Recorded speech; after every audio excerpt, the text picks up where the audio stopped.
I found my girlfriend in bed with my best friend when I came home early from work. When I walked in, she smirked. Perfect timing. We were just talking about how bad you are in bed. I didn't say a word. I just took a photo and left. 2 days later, they're blowing up my phone after I sent the picture to his wife and her parents.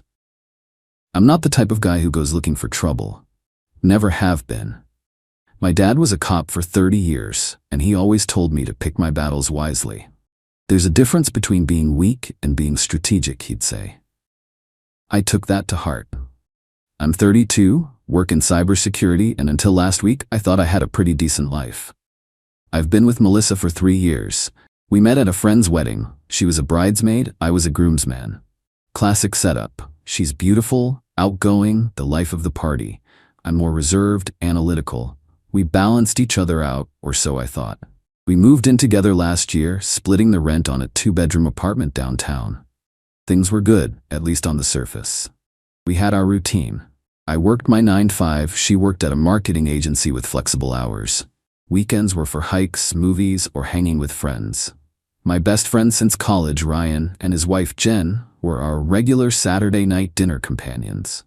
Last Tuesday, I finished a security implementation ahead of schedule. My boss was impressed and told me to take the rest of the day off.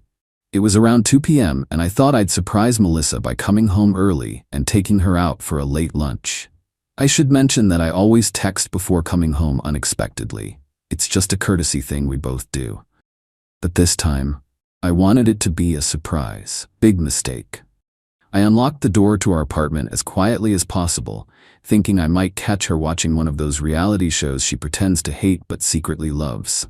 The living room was empty, but I heard voices from our bedroom. At first, I thought she was on a work call. She often takes them from bed when working from home. As I got closer, I recognized the second voice. Ryan. My best friend of 12 years. I'm not an idiot.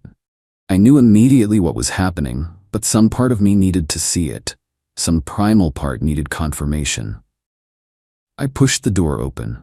There they were, tangled in our sheets. The sheets I had bought last month as a surprise because Melissa had mentioned liking them in a catalog. Ryan jumped up like he'd been shocked, grabbing for his clothes. But Melissa?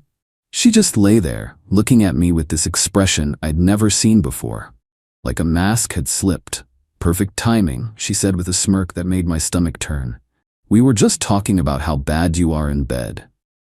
Ryan at least had the decency to look horrified. Matt, man, I'm so sorry. Melissa cut him off. Don't apologize to him. He should thank us for not saying it to his face sooner. She actually laughed. God, it's such a relief not having to fake it anymore. In that moment, I saw someone I didn't recognize. Not the woman I'd loved for 3 years, but someone cold and cruel who had perhaps been there all along. I didn't say a word. I just took out my phone, snapped a clear photo of them both, and walked out.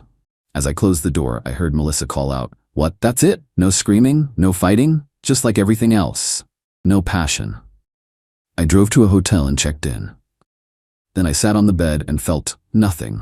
No tears, no rage, just a cold, clear focus I hadn't experienced since my competitive shooting days in college. I was in tactical mode.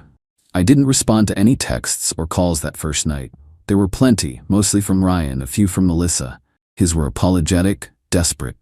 Hers were defensive, then angry, then mocking. Way to run away from confrontation again. Ryan feels terrible, but I told him he has nothing to apologize for. Your stuff will be in the hall if you want to come get it like a big boy. I didn't engage. Instead, I made a plan. I called my cousin Greg, who had a spare room, and arranged to stay with him after the hotel, until I could find a new place. Then I called a lawyer friend for advice on how to handle this situation legally. First, I contacted my landlord. Fortunately, both our names were on the lease. I explained that due to personal circumstances, I'd be breaking the lease early. While the standard policy required 60 days notice, after explaining the situation and showing the photo, with intimate areas blurred, he agreed to an expedited process. I paid the penalty fee in full from my savings and signed the necessary paperwork to remove myself from the lease. The landlord understood the urgency and agreed to have the locks changed immediately due to the domestic situation. though he clarified Melissa would have 30 days as required by law to either qualify for the apartment on her own income or vacate. Second, I withdrew my half of our joint savings account. Nothing more, nothing less. I was careful to document the withdrawal and kept records of our equal contributions to the account over time. We'd never combined our regular checking accounts, thankfully. I also canceled any shared subscriptions and removed her as an authorized user on my credit card, making sure to time this when there wouldn't be any pending transactions to cause complications. Third, I went to my office early the next morning and used the secure connection there to create a simple, factual email. Before sending anything, I consulted with my lawyer friend specifically about the legality of sharing the photo. He confirmed that since the photo didn't contain explicit nudity and was taken in my own residence, where I was legally present, sharing it privately with affected parties would not violate any laws in our state. Still, I was careful with how I phrased everything. I attached the photo and wrote, "Jen, I'm sorry to share this with you, but I found Ryan and Melissa together yesterday. You deserve to know the truth. I'm available if you need to talk." I sent a similar email to Melissa's parents, with whom I'd always had a good relationship. "I've always respected you both and wanted you to know why I won't be at Sunday dinner anymore. I found Melissa with my friend Ryan yesterday. I'm moving out and moving on." Then I booked a moving company for the following day, when I knew Melissa would be at work. I arranged for them to pack and move my belongings to a storage unit I'd rented. I was meticulous about only taking what was unquestionably mine, furniture and items I had receipts for or that had been gifts specifically to me. Anything we had purchased together or items where ownership might be ambiguous stayed behind. I even left behind a TV I had bought, but that we had always considered ours. I wasn't interested in pettiness or property disputes. The fallout was nuclear, but I watched it from a safe distance from my cousin's guest room, where I'd settled temporarily. Jen called me within minutes of getting the email. She was devastated but grateful for the truth. She had suspected something was off with Ryan for months. Melissa's parents called next. Her father was especially upset. He had always treated me like a son, even taking me fishing on his boat while Melissa stayed behind, claiming she got seasick. They apologized profusely, though they had nothing to apologize for. It wasn't until the following evening, almost 48 hours after I'd walked in on them, that my phone exploded with notifications. "Ryan, Matt, please call me." Jen threw me out. "I need to explain." "Melissa, you had no right to contact my parents. They're talking about cutting me off, you vindictive asshole." Melissa again, "Answer your phone. You're ruining my life over nothing." Ryan again, "My kids won't stop crying. Jen won't let me see them. Please tell her it was a mistake." More messages poured in, increasingly desperate. Apparently, Jen had also shared the photo with their entire friend group. Ryan's parents, who had treated Jen like a daughter for years, were refusing to speak to him. His boss, who was friends with Jen's father, was suddenly reviewing Ryan's recent work performance. As for Melissa, her parents had indeed cut her off financially. This was significant because, as I'd suspected for some time, they had been helping with her half of the rent for months. Despite her impressive job title and designer wardrobe, she had dropped hints about family money, and I'd noticed her parents often transferred money to her around the first of each month. She spent her own income on expensive clothes and weekend trips with her girlfriends that I now realize probably included Ryan. Here's where I should clarify something. I didn't send those emails to be vengeful. I sent them because Jen and Melissa's parents deserved the truth, delivered without emotion or spin. I wasn't trying to destroy lives. I was simply refusing to protect people who had betrayed me. 3 days after the incident, I got a call from an unknown number. It was Melissa, calling from her friend's phone. "You've completely screwed me over," she spat. "The landlord says I have to qualify for the apartment on my own or move out. You know I can't afford this place on my salary." "That sounds like a problem you created," I replied calmly. "My parents won't even speak to me. They canceled my credit card. Again, consequences of your actions, not mine." "You planned this," she accused.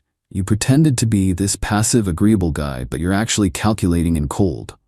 I'm the same person I've always been, I told her. I just saved my warmth for people who deserved it. She was silent for a moment. Ryan's life is ruined. Jen is filing for divorce and full custody. Ryan ruined his own life when he slept with my girlfriend. If you're calling to make me feel guilty, you're wasting your time. I didn't think you had it in you, she finally said, her voice quieter. That was your mistake. I hung up and blocked the new number. A week has passed since then. I've rented a new apartment across town. I've been splitting my time between work, the gym, and helping Jen with her kids when she needs a break. She and I have formed an unexpected friendship, bonded by shared betrayal. Ryan has been staying with a cousin, drinking heavily according to mutual friends. He's already on probation at work. He keeps trying to contact me through different numbers and social media accounts. I block each one without reading his messages. Melissa was given notice to vacate our old apartment since she couldn't qualify for it on her own. Without her parents' financial support, and with her actual salary, she couldn't meet the income requirements. According to her sister, who reached out to apologize for Melissa's behavior, she's moving back to their hometown. Her marketing career in the city significantly set back. Not over, as some mutual friends exaggerated, but she'll have to rebuild her professional network in a smaller market with fewer opportunities. The most surprising outcome has been the reaction from our friend group. I expected to lose friends in the split. That's just how these things go. Instead, I've been overwhelmed by support from many, though not all, of our mutual friends.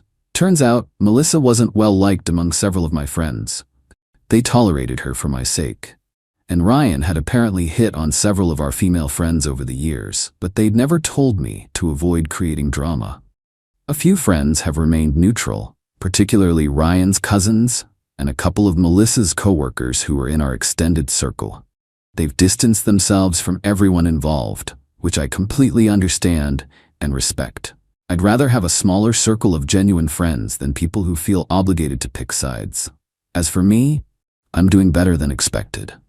I don't miss Melissa. That version of her never existed. I miss who I thought she was. I miss the friendship I thought I had with Ryan. But I don't miss the illusion. My dad called yesterday after hearing what happened from my mom. He didn't offer platitudes or tell me I'd find someone better. He just said, "You handled it like a man should. Strategic, not weak." For those wondering about the legality of what I did, I consulted a lawyer friend before taking any action. The photo I took was in my own home where there's no expectation of privacy. I didn't distribute it publicly or post it online. I sent it privately to affected parties. I didn't take anything that wasn't mine, didn't damage any property, didn't threaten anyone. I simply shared the truth and removed myself from the situation. Some might say I was cold or calculating in my response. Maybe I was. But when Melissa smirked at me in our bed with my best friend and mocked my most intimate vulnerabilities, something switched in me. I realized that sometimes the most powerful response isn't a shouting match or a fistfight. It's the calculated application of truth. They underestimated me because I'm usually quiet, because I prefer resolution to conflict. They mistook kindness for weakness. That was their fatal error.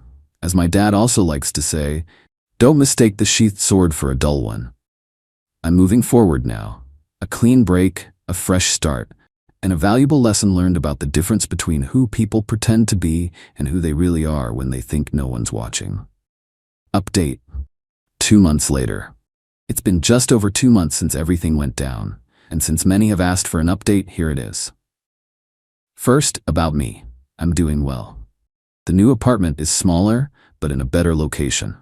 I've taken up kickboxing 3 times a week, partly for fitness and partly as an outlet for the anger that occasionally surfaces. My job offered me a promotion last month. Apparently, the focus and efficiency I've shown since the breakup has been noticed. Now for the fallout. Ryan's divorce proceedings began remarkably quickly.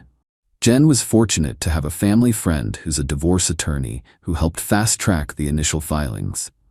They've already reached a tentative settlement agreement, unusual in such a short time, but not yet finalized. The court still needs to approve their arrangements for property division and custody. He's paying temporary support, and has limited supervised visitation with his kids for now due to concerns about his drinking. He lost his job last month after his performance declined drastically. He still tries to contact me occasionally, but the messages have changed from apologetic to accusatory, claiming I went nuclear and destroyed his life over one mistake. I haven't responded to any of them. As for Melissa, she indeed moved back to her hometown. According to her sister, who has kept in touch, their parents eventually started speaking to her again, but have maintained their financial cutoff. Melissa is working at her cousin's salon and living in a small apartment her parents own, but make her pay rent for. She's apparently been telling anyone who'll listen that I'm psychotic and emotionally abusive, claiming I manipulated everyone against her. No one who actually knows me believes it. The most unexpected development involves Jen. We've continued our friendship, finding genuine support in each other's company. Last month, she asked if I'd be interested in dating once we've both had more time to heal. I was surprised. I've always found her attractive and admired her strength, but never thought of her that way out of respect for her marriage. I told her I was open to the possibility, but suggested we take things very slowly. We've had dinner alone twice now, just talking and enjoying each other's company without pressure. Some people have questioned whether getting involved with Jen is appropriate or healthy. I understand the concern, but we're both adults who connected through a difficult experience. We've agreed to be completely honest about our feelings and expectations, and to step back if either of us feels we're moving forward for the wrong reasons. Life has a way of surprising you, both with how quickly people you trust can betray you, and with how resilient you can be in the aftermath. I won't say I'm grateful for what happened, but I will say I'm stronger for having gone through it. And I'm moving forward with clearer eyes about the people I allow into my life. Sometimes the most valuable lessons are also the most painful ones.